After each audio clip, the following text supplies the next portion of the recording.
नमस्कार, मैं रचना शर्मा चढ़ती कला टाइम टीवी देख रहे सभी दर्शकों का स्वागत करती हूं। आप देख रहे हैं हरियाणा न्यूज। समाचारों की शुरुआत से पहले एक नजर आज की मुख्य सुर्खियों पर।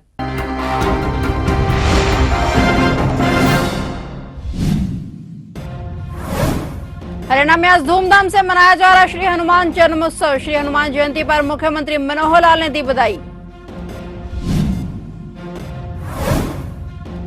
अब जेल के कैदी लोगों की गाड़ियों में भरेंगे डीजल, पेट्रोल और सीएनजी। कुरुक्षेत्र जेल में पेट्रोल पंप हुआ तैयार। दलित कांग्रेस नेता राजेंद्र वाल्मीकि के बेटे की हमलावरों ने गोलियां मारकर की हत्या। मौके से 10 खोल हुए बरामद।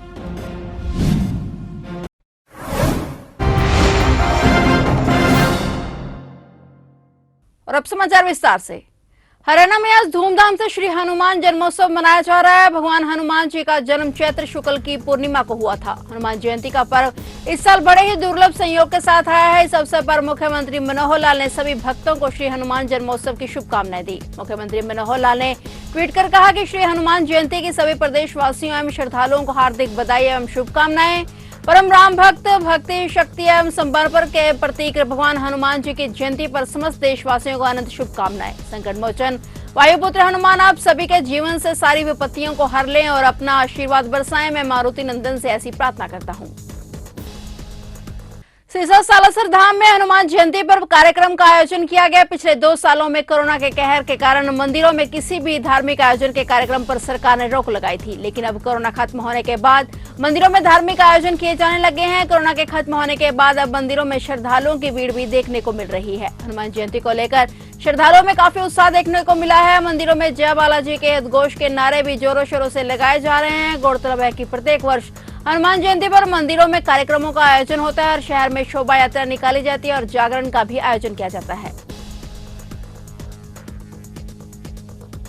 आज भक्तों का जन समूह जो है श्री सालासर धाम मंदिर में हर साल की तरह इस साल भी बाबा का जन्मोत्सव हम बड़ी धूमधाम के साथ मना रहे हैं। पिछले 2 सालों से कोविड की वजह से ये उत्सव नहीं हो पाया था, लेकिन उतनी ही भारी संख्या में आज भक्तों का सैलाब उमड़ रहा है, क्योंकि हिंदुस्तान में अगर दूसरा सालासर कहीं है तो वो हमारे सिरसा में है। बालाजी महाराज की बड़ी असीम कृपा है और यहाँ पे भक्तों की मनोकामनाएं तुरंत पूर्ण होती है। तो आज बड़ी दूर दूर से लोग पद यात्राएं लेकर के भी आ रहे हैं और बाबा के दरबार में आप जैसा देख ही रहे हैं, ये बड़ा जन समूह उमड़ रहा है। अभी थोड़ी देर में बाबा का विशाल भंडारा शुरू होगा और रात्रि में मेरे बाबा का विशाल जागरण है, जिसमें बाहर से आए हुए कलाकार हमारे सीकर से आ रहे हैं, नेमीचंद जी शर्मा। और उसके अलावा ये सेवा मुझे हर बार मिलती है, आज भी ये सेवा का मौका मुझे मिला हुआ है। तो मैं श्री सालासर धाम मंदिर कमेटी की ओर से बाबा के जन्मोत्सव की पूरे नगर निवासियों को ही नहीं बल्कि पूरे हिंदुस्तान वासियों को मैं बहुत बहुत शुभकामनाएं देता हूं। और इसी उपलक्ष्य में ये हमारा 4 दिन का उत्सव होता है, जिसमें कि परसों बाबा की 1100 निशान और सुंदर व भव्य अलौकिक झांकियों के साथ पूरे शहर का सहयोग रहा। गणमान्य व्यक्ति भी हमारे साथ थे। बाबा के विशाल शोभा यात्रा का आनंद हमने लिया। कल बाबा का महायज्ञ था, हनुमान महायज्ञ, और रात्रि में अखंड रामायण रखी गई और आज बाबा का मेला चल रहा है। और इसी उपलक्ष्य में कल समापन समारोह के उपलक्ष्य में शाम को 6:30 बजे मंदिर प्रांगण में ही सालासर धाम राजस्थान से आए हुए पुजारियों द्वारा सुंदरकांड का भव्य पाठ होगा। उसके बाद जितने प्रेमी यहाँ दरबार में आते हैं उनका रसोई प्रसाद का कार्यक्रम होता है। सबको खजाना मिलता है, प्रसाद मिलता है। मैं तो कहता हूँ ज़्यादा से ज़्यादा बाबा के दरबार में आप सब आएँ, क्योंकि बालाजी महाराज ही एक ऐसी शक्ति है कलयुग में जो भक्त शिरोमणि और वीर शिरोमणि है। इसके दरबार में बिन मांगे सब कुछ मिलता है। यमुनानगर में एक निजी पैलेस के बाहर दलित कांग्रेस नेता राजेंद्र वाल्मीकि के बेटे जानू की 1 दर्जन हमलावरों ने गोलियां मारकर हत्या कर दी, जबकि उनके 3 अन्य साथियों को भी गोलियां लगी हैं। घटना उस समय हुई जब शुक्रवार रात करीब 2 बजे जानू व उसके साथी एक शादी समारोह से खाना खाकर बाहर निकले ही थे। इसी दौरान एक कार पर सवार होकर आए करीब 1 दर्जन हमलावरों ने नजदीक से फायरिंग शुरू कर दी और जानू के सिर में गोलियां मारी गई, जिससे वह वहीं पर गिर गया। इसी दौरान जानू के 3 अन्य साथियों रजत, अनमोल और एक अन्य को भी गोलियां लगी हैं, जिन्हें तुरंत एक निजी अस्पताल में भर्ती कराया गया। सूचना मिलते ही भारी पुलिस फोर्स मौके पर पहुंची। मौके से 10 खोल भी बरामद हुए हैं, जबकि एक मैगजीन भी मिला है। सचिन पंडित की काफ़ी दिनों से आपस में रंजिश चल रही थी मैडम। तो रात के 1 बजे के लगभग ये शादी में आए थे। रोहन कांगड़ा की शादी थी, पाटिया नगर के रहने वाले की। जानू वाल्मीकि, मोहित शर्मा, रजत कौशल और अनमोल के शादी में थे आए। जिस टाइम ये शादी से बाहर निकले, सड़क पे आए गाड़ी में बैठने के लिए, तो तुरंत इनके सचिन पंडित, सुमित और मनोज उर्फ संटी और इसके साथियों ने 10-12 अन्य ने इनके ऊपर एकदम हमला कर दिया, फायरिंग की, जो हमारे को मौका से कारतूस भी चले मिले हैं। बाकी हमने मोहित शर्मा के बयान पे मुकदमा दर्ज कर दिया है। अभी हम यहाँ जो आसपास CCTV वगैरह लगे हैं उनकी जाँच कर रहे हैं और मुकदमा तक पूछ जाएंगे। सर कितने लोगों को गोलियां लगी हैं इसमें? 3 लोगों को, चौथा ये मरने वाला है मृतक और 3 इसके अलावा हो रहा है। तो जो बाकी 3 सर घायल हुए हैं वो इस समय कहाँ पर है? डब्बा हॉस्पिटल में दाखिला, इलाज कर रहे हैं। तब बाद मेरे बेटे को गोलियाँ मार दी, जिसकी मौके में मौत होगी। जो 5-6 लोग और के साथ थे उनको भी गोलियाँ लगी हैं। ये 20 तरफ जगाधरी का मामला है। वहाँ शादी थी, शादी में संगदान लग गया था। जैसे अंदर से बाहर बैठा गाड़ी वहाँ से पहले से धार लगाए 15-20 लोग से गोलियाँ मारी। इससे पहले भी अटैक हुआ है? इससे पहले 30-12 को अटैक हुआ था, जिसमें जो लोग नामजद है फरार हैं। हमने AD साहब को मिलकर भी प्रशासन कहा था कि सुरक्षा बढ़ाई जाए और हमें असला का लाइसेंस जो मैंने अप्लाई किया था पिछले 6 महीने से दिया।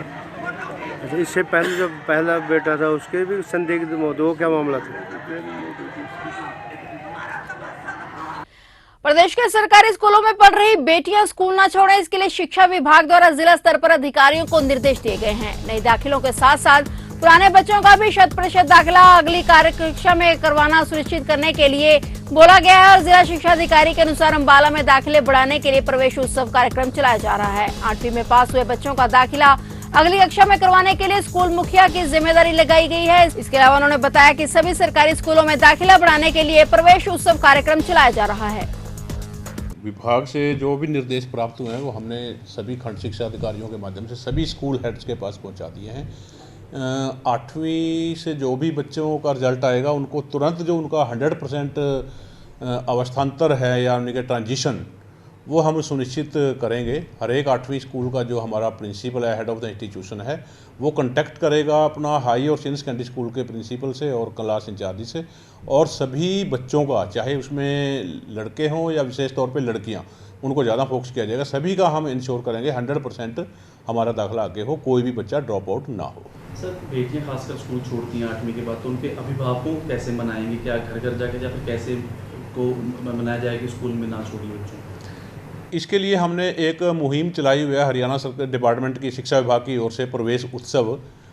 इसके तहत अलग अलग से हम बुक्स का या स्टाइपेंड का जो भी कन्वेंसिंग करनी है, हमारे टीचर जा रहे हैं और पेरेंट्स से बात भी कर रहे हैं, और सभी बच्चों का, चाहे लड़कियों का तो विशेष तौर पे हम सुनिश्चित करेंगे भी कोई भी बच्ची ड्रॉप आउट ना हो। तो रिजल्ट आ चुके हैं सर, अब आगे दाखिलों में स्पीड अप कैसे होगी? क्या निर्देश दिए हैं, क्या लक्ष्य रखा गया है? हम एक लक्ष्य लेके चले हैं अम्बाला में। प्रवेश उत्सव के जो भी गाइडलाइंस आई हैं, हमारे पास दिशा निर्देश आए हैं, उनको हमने शेयर कर लिया है और उसके तहत हम विभाग के निर्देशानुसार काम कर रहे हैं। उससे हम दाखिले हमारे बढ़ेंगे निश्चित तौर पे। इसके साथ साथ हमने ये भी निर्देश दे दिया अपने सभी स्कूल मुखियाओं को, टाइम टेबल हर स्कूल में सुनिश्चित किया जाए। 1 अप्रैल से हमने सभी स्कूल को ये निर्देश दिया, सभी स्कूलों ने टाइम टेबल सभी टीचर्स को अलॉट कर दिया, सभी बच्चों को लिखवा दिया है और इसके तहत जो भी कार्रवाई करनी है वो हमने कर दी है। पुरानी रंजिश के चलते प्राइवेट एम्बुलेंस ड्राइवर ने सरकारी एम्बुलेंस ड्राइवर अमित पर जानलेवा हमला कर दिया। नागरिक अस्पताल के सामने मोड़ा जाते वक्त सरकारी एम्बुलेंस ड्राइवर को सिर पर गंभीर चोटें आई हैं। अमित ने पुलिस को दी शिकायत में जान से मारने की धमकी देने का बाप बेटे यानी रवि और बिट्टू पर आरोप लगाया है। सरकारी एम्बुलेंस ड्राइवर अमित के सिर व पीठ पर चोटें मारी गई हैं। फिलहाल पीड़ित अमित का CT स्कैन होगा और पुलिस ने प्राइवेट एम्बुलेंस के ड्राइवर बाप बेटे के खिलाफ विभिन्न धाराओं में मामला दर्ज कर लिया है। पुलिस का कहना है कि आरोपी फिलहाल फरार हैं, जिन्हें जल्द ही गिरफ्तार कर लिया जाएगा। अमित है 108 का ड्राइवर है सरकारी हॉस्पिटल एम्बुलेंस का। इसने रवि और उसके फादर बिट्टू जो कि रामबाग कॉलोनी के रहने वाले, इनके खिलाफ मुकदमा दर्ज करवाया कि इन्होंने मुझे सिर में चोट मारी और मुझे जान से मारने की धमकी दी है, जिस पर मैंने FIR दर्ज कर ली है। आरोपी फरार है, जिनको उसी के लिए गिरफ्तार कर लिया। अमित कुमार है, मैं 108 पे एम्बुलेंस ड्राइवर हूँ और 13-14 साल से यहाँ सेवा कर रहा हूँ एम्बुलेंस पे। और कल मैं एम्बुलेंस लेने अपनी मोड़ा कंपनी जाता था, जो कि ख़राब थी, तो उसे लेने जाता था। तो मैं सड़क क्रॉस करके जाने लग रहा था, तो ये प्राइवेट एम्बुलेंस वाले हैं रवि कुमार और उसका फादर बिट्टू। तो रवि कुमार ने मुझे पास आके मुझे पीछे से हाथ मारा, ऊपर से फिर धमकी देने लग गया, मुझे साथ गाली गुली की जरूरत करी और मुझे काफ़ी धमकियाँ देने लग गया और मेरे ऊपर हाथमपाई करी। इतने में इसका फादर आया, फादर ने भी मेरे को पकड़ लिया पीछे से, और इतने में इसके बेटे ने गाड़ी में से पता नहीं हथियार क्या निकाला, बिंडा है परिवार जो भी है, मेरे सर में दे के मारा एकदम। और उधर से उसने मेरे को नीचे दबा लिया, जो मुझे पता नहीं लगा उसने क्या हथियार से मुँह लग गया मेरे को। और दूसरा मुझे जान से मारने की धमकी दी है और मुझे कहता है यहाँ से नौकरी छोड़ के चला जाओ, मतलब को जान से मार देंगे आप। क्या कारण है, क्यों ऐसा कर रहे हैं? बस मेरे पता नहीं कितने टाइम से मेरे पीछे पड़ा हुआ है सर वो, और मुझे खुद नहीं पता लग रहा है क्यों ऐसा कर रहा है। और मुझे धमकी दे के जित्तू कोई मर्डर हुआ था यहाँ पर, मैं नहीं जानता कौन है, उससे भी भयंकर कह रहा है तरह की मौत देंगे। क्या मांग करते हो? हाँ जी सर, मैं तो यही मांग करता हूँ सर, देखो मेरे ऑन ड्यूटी मेरे पे ये हमला हुआ है और मेरे को बहुत ज़्यादा धमकी दे रहे हैं अभी कि तेरे को जान से मार देंगे वरना कंप्लेंट वापस देंगे। पुलिस में रिपोर्ट लिखवाई है? हाँ जी, पुलिस में रिपोर्ट लिखवाई है सर। एसएसपी साहब ने आश्वासन दिया है कि हम सबसे कार्रवाई करेंगे इसके खिलाफ।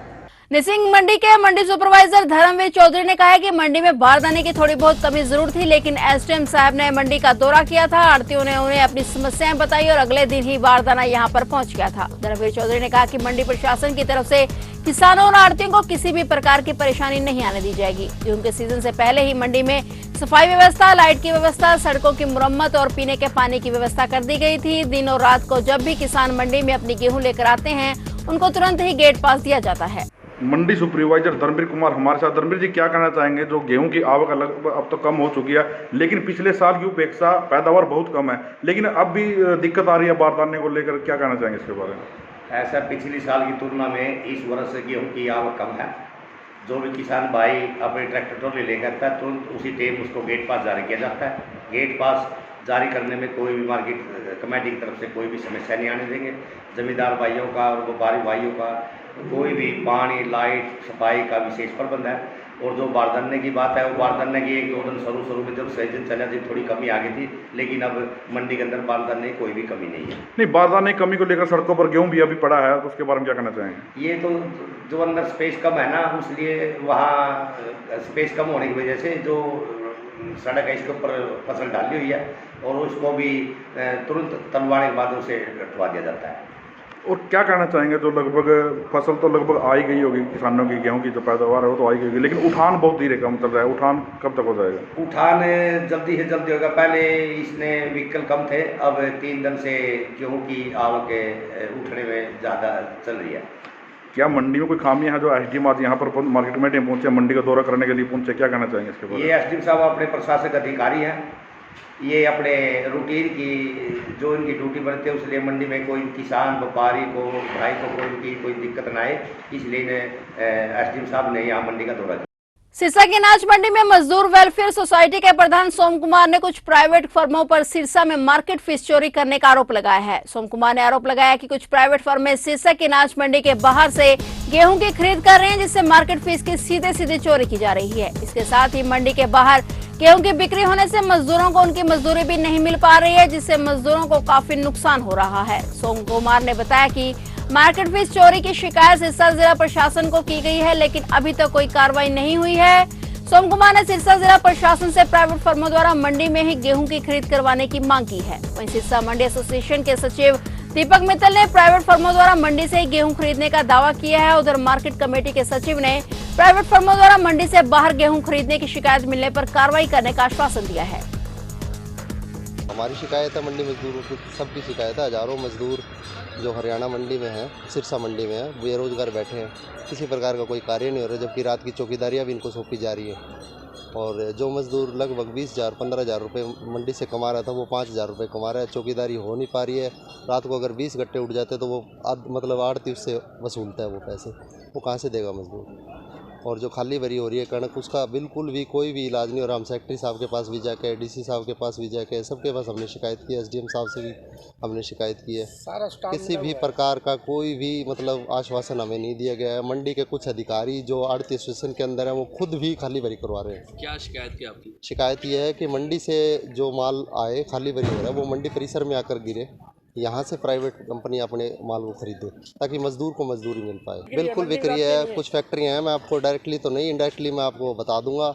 एड्रेस भी दे सकता हूँ गोडाउनों के, अगर आप लोग जाओ तो वहाँ पर आप चेक कर सकते हैं। अगर कोई सरकार का नुमाइंदा आता है तो मैं डायरेक्ट ही बता दूंगा जाकर के ये गोडाउन है। अगर डायरेक्ट जा रही है तो उसमें कोई दो राय नहीं है कि चोरी भी हो रही होगी, ठीक है, लेकिन इस बात का तो संज्ञान लिया जा सकता है। अगर गोडाउनों में माल पड़ा तो उसका तो पता लेगा ना कोई अधिकारी जाके कि भी एक माल पड़ा है इतना, तो किस तरीके से आ रहा है, किस तरह नहीं आ रहा है। तो चाहते यही है कि मंडी परिसर में माल आए। मंडी आपके सामने खाली पड़ी है, इन दिनों में मजदूर लोग अपना काम करते हैं। साल में दो ही फसलें आती हैं, छमाई 2 फसलें आती हैं, एक जोने की और एक कणक की फसलों से बहुत उम्मीद है। हमारे मजदूर लोगों ने बहुत सा कर्जा लिया होता है, तो अब की बार तो हमें लगता नहीं कि हमारे बच्चों को ही पाल पाएंगे। बाहर से खरीद नहीं कर रही, वो मंडी से खरीद करनी है और टोकन कट के जा रहा सारा, जो जितना भी जा रहा सारी मार्केट फीस उसकी आ रही है। कोई दिक्कत वाली बात नहीं है। फिलहाल मेरे मध्य सामने कुछ शिकायत आई नहीं, आएगी तो उसके लिए खिलाफ कार्रवाई करूँगा।